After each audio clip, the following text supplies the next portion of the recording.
Yeah. By the way, none of us do this for money. Bob, how much money you made in wrestling this year?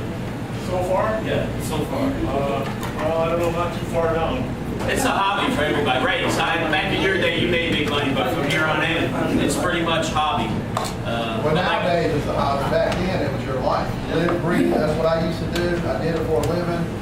But that's when I was more or less nowadays. I did it whenever I was in the 80s. I did it for a career. This is what I want to do. I got from high school. I mean, I was an amateur wrestler in high school, 2-year undefeated state champion. This is what I want to do. I devoted my life to it. This is what I want to do. But I mean, to me, it shouldn't be a hobby. If you want something, you better live, eat, breathe it. I mean, you better stick to it, and you will succeed. If you don't do that, you never will succeed. But I was devoting my life, like I said, you see these trophies. That was devotion. That's what you're going to get right here after devoting your life to it. If you don't, you mean you're just, you know, I can't say, I ain't going to say about the organization, just walk in and get a job. But I had to earn what I had. Because people like Ray and them that passed it down, I got grandfathered in. I just didn't go to a school. Now, they had to accept me in here, take me under the wing, and, you know, teach me the skill that I had today. Like I said, the biggest man, Dr. Death, took me under his wing, which is hard to believe for me, because I used to watch him when I was a kid. But right now, if you want something bad enough, this shouldn't be a hobby to you. You should live, breathe it, whatever you got to do to try to succeed. If you do, you will succeed. Don't let everybody tell you you can't do it. If you want something bad enough, you're going to do it. That's the bottom line. But you need to think of people like Ray Classy and them, you know, pass it down to generations. If it wasn't for them, we wouldn't be sitting here today because it wouldn't exist. Okay, just like the paying dues, if you're here and you set the ring up, when I went to Japan, even in WWE, everywhere I went, Puerto Rico, I set that ring up no matter what. I'll set it up tonight. I'm thinking to set it up tonight.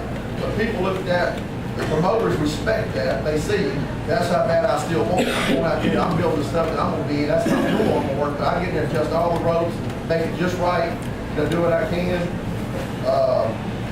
But, you know, if you don't do it, if you don't set the ring up, like what I can't stand when I go to a show and I see wrestlers, so-called wrestlers, they tell me they're wrestlers, been working, oh, we worked 3 years, but they might have 5 matches in their life.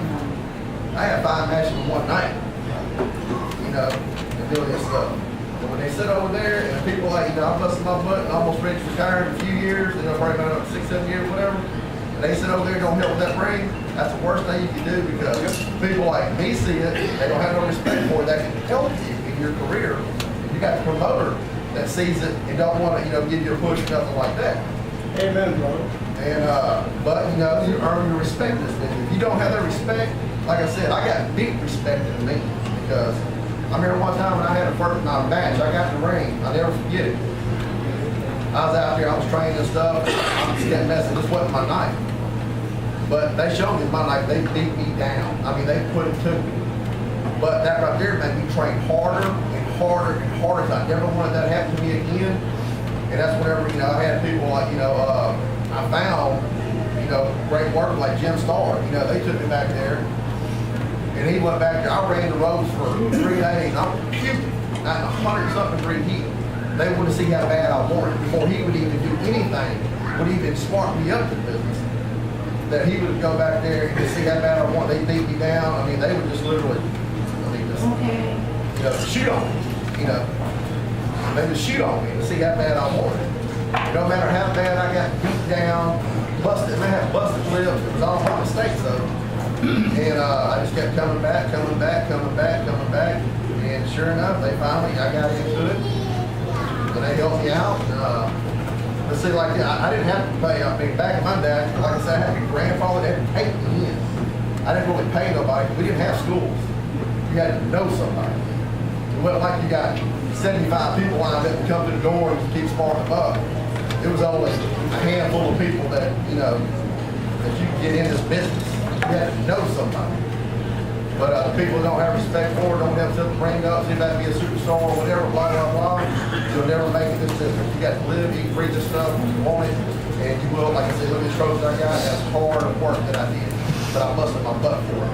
I paid dues, I still pay dues. And I won't ever stop paying dues. And you're always going to learn something every single day of your career. There you go. So,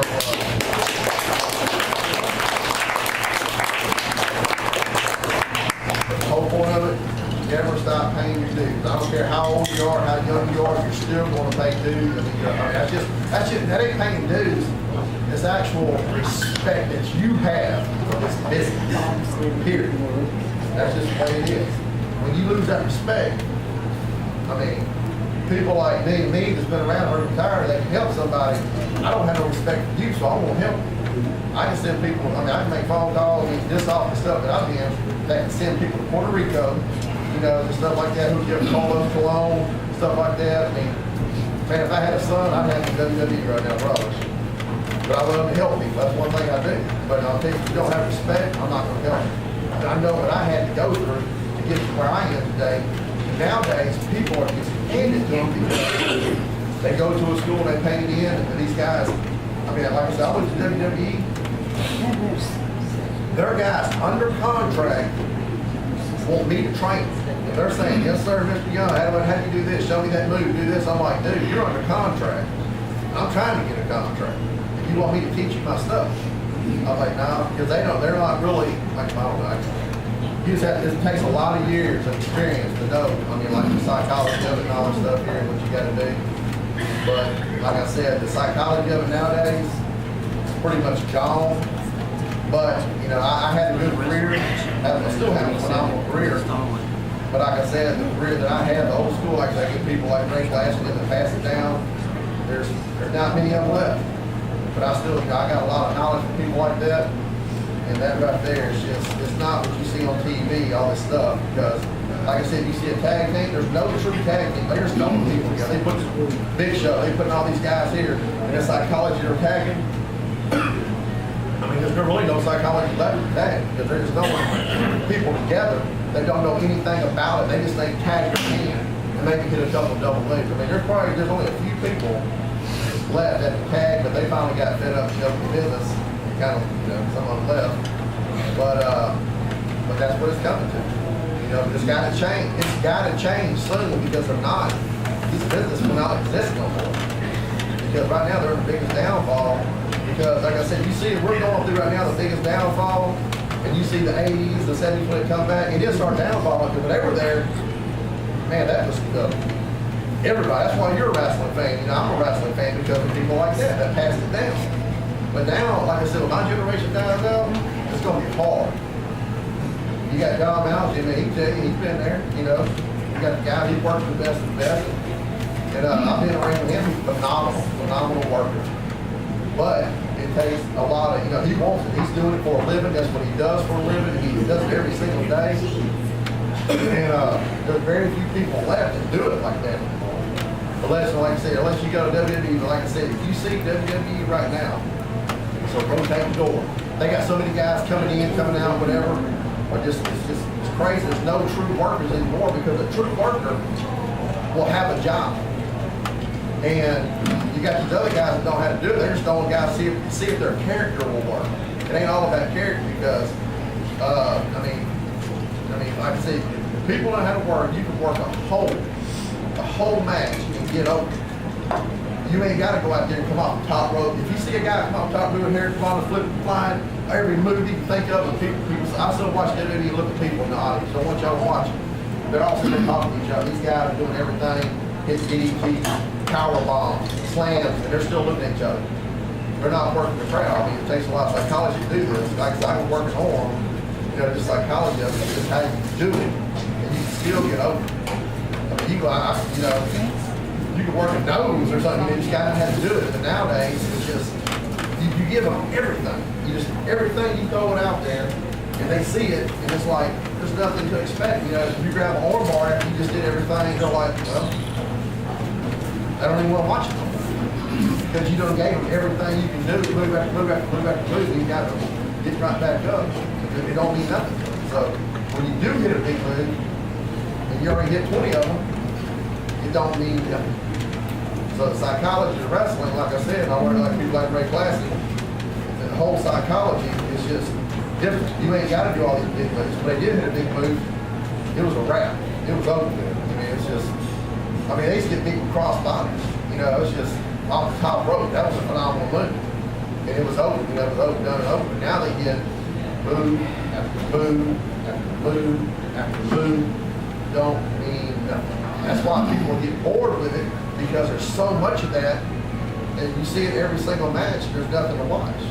You know, it's all, this guy here did the same move, next match he did the same move, next match he did the same move. What's to watch? You already saw it in the match before. You know, you don't see people, you know, like working body parts and stuff like that, trying to break it on or leg, staying on it. You don't hit, you don't work the neck, you don't work the back all the same night. They go from back, knee to, you know, leg. It's just they change up body parts they do 20 body parts in 10 minutes, you know. You stay on focus on it. But like I said, if you don't do that, it's just, Keep it up, Jeremy. You know.